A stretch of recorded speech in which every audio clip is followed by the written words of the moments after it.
Ce document sur un phénomène. Regardez cet homme, ici photographié dans un cadre officiel après son élection, il y a 4 ans en Uruguay. Il s'appelle José Mujica et il est sans aucun doute le président de la République le plus modeste du monde.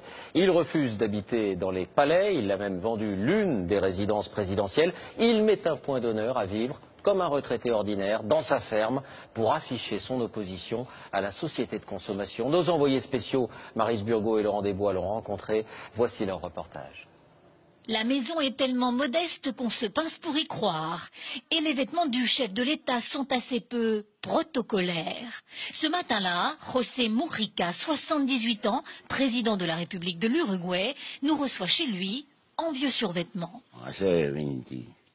Ça fait 28 ans que je vis là. Élu à la présidence en 2009, José Mujica n'a rien changé à son mode de vie.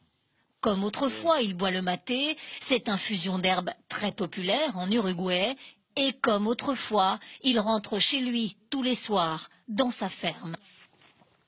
Il y a bien une maison pour le président avec un parc et tout ce qui va avec. Insupportable. Si tu veux une tasse de thé, il faut marcher 200 mètres.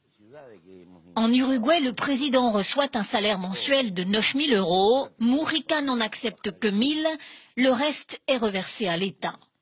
L'ex-guérillero d'extrême gauche est aujourd'hui un président totalement hors norme, un ovni politique façonné par ses années de prison sous la dictature militaire. J'ai dû vivre pendant 10 ans dans des conditions extrêmes. Et quand la nuit, j'avais un matelas pour dormir, c'était comme avoir gagné à la loterie. Alors j'ai appris à vivre avec rien. Je ne fais pas l'apologie de la pauvreté. C'est plutôt l'apologie d'une vie avec seulement ce qui est nécessaire. Chez les Mujica, pas de personnel de maison, la première dame se charge de la cuisine. Le racetisme n'est pas une façade.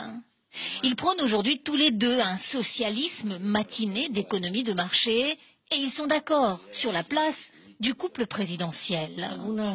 Il y a eu des femmes de présidents qui ont joué ce rôle de première dame, mais moi je travaille, j'ai été élue sénatrice. Pour arriver jusqu'ici, il faut quitter Montevideo, la capitale de l'Uruguay, et emprunter ce chemin de terre rudimentaire. Entre deux obligations présidentielles, Mujica donne volontiers un coup de main à ses voisins cultivateurs. Seul indice de la présence ici du chef de l'État, ces 2 officiers de sécurité. Dans son bureau présidentiel, ici au cœur de la capitale, il ne porte jamais de cravate. Un chef d'État atypique pour l'un des pays les plus stables d'Amérique latine. L'Uruguay affiche aujourd'hui une croissance économique honorable et un taux de chômage à moins de 6%. Mais c'est surtout dans les campagnes et les milieux les plus défavorisés que Mujica est très populaire. Pas d'avion privé pour ce président. Ce jour-là, il atterrit dans un appareil de la garde civile à Salto, au nord du pays. Il a troqué son survêtement contre un jean. Il vient inaugurer des logements sociaux pour des mères célibataires. Le président se laisse embrasser et photographier avec bonhomie. Ses gardes du corps ont ordre de ne rejeter personne. Il est un exemple pour nous. Avant lui, personne ne reversait son salaire, c'était même plutôt le contraire. On avait le sentiment qu'on nous volait. Pour l'opposition, le mode de vie de Mujica relève de la démagogie, voire d'un certain populisme. Mais malgré une récente chute dans les sondages, son parti est quasiment assuré de gagner les prochaines élections dans un an.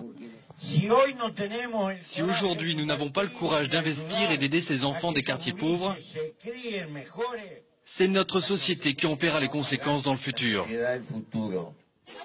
Un avenir qu'il veut aussi libéral sur les questions de société. Du haut de ses 78 ans, Mujica a fait voter la légalisation du mariage gay, de l'IVG et la dépénalisation du cannabis.